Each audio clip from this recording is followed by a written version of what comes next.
Perkenalkan, nama saya Fitri Purnawati, Prodi Ilmu Pemerintahan, dengan nomor pokok mahasiswa 65021222358. Dosen pengampun Dr.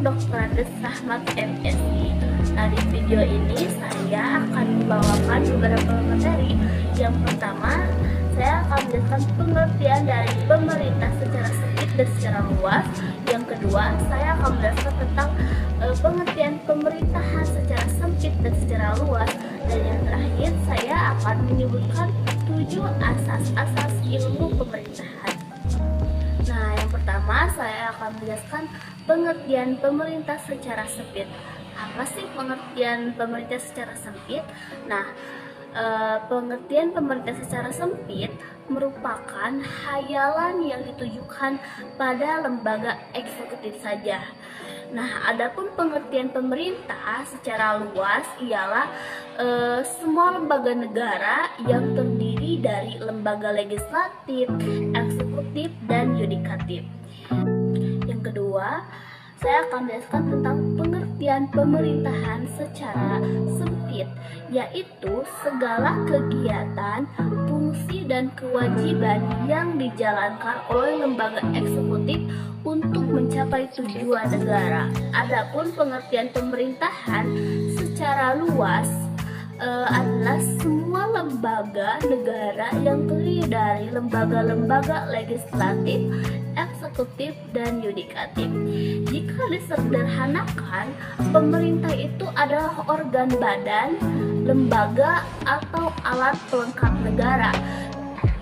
Adapun pemerintahan merupakan bidang, tugas, dan fungsinya. Selanjutnya, saya akan menyebutkan 7 asas-asas ilmu pemerintahan. Yang pertama, ada asas kepastian hukum. Asas kepastian hukum adalah asas dalam negara hukum yang mengutamakan landasan peraturan perundang-undangan, kepatutan, dan keadilan dalam setiap kebijakan penyelenggara negara. Yang kedua, ada asas kepentingan hukum. Asas kepentingan hukum menghendaki dihormatinya hak yang telah diperoleh seseorang berdasarkan suatu keputusan badan atau pejabat administrasi negara. Yang ketiga, ada asas keterbukaan. Asas keterbukaan adalah asas yang membuka diri terhadap hak masyarakat untuk memperoleh informasi yang benar, jujur, dan tidak diskriminatif tentang penyelenggaraan negara dengan tepat, memperhatikan perlindungan atas hak asasi pribadi, golongan, dan rahasia negara. Dan yang keempat, ada asas kemanfaatan.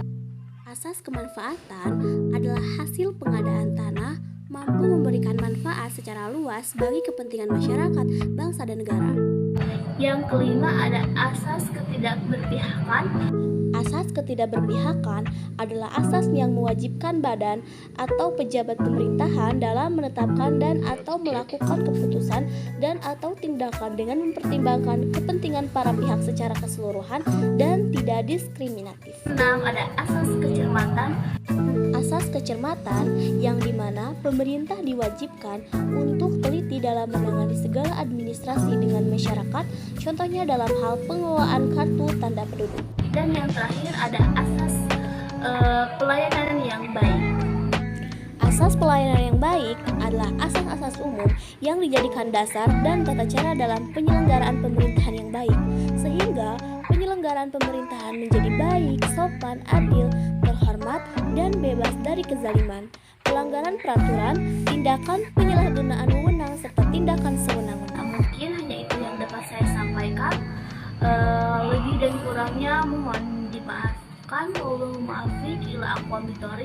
Wassalamualaikum warahmatullahi wabarakatuh.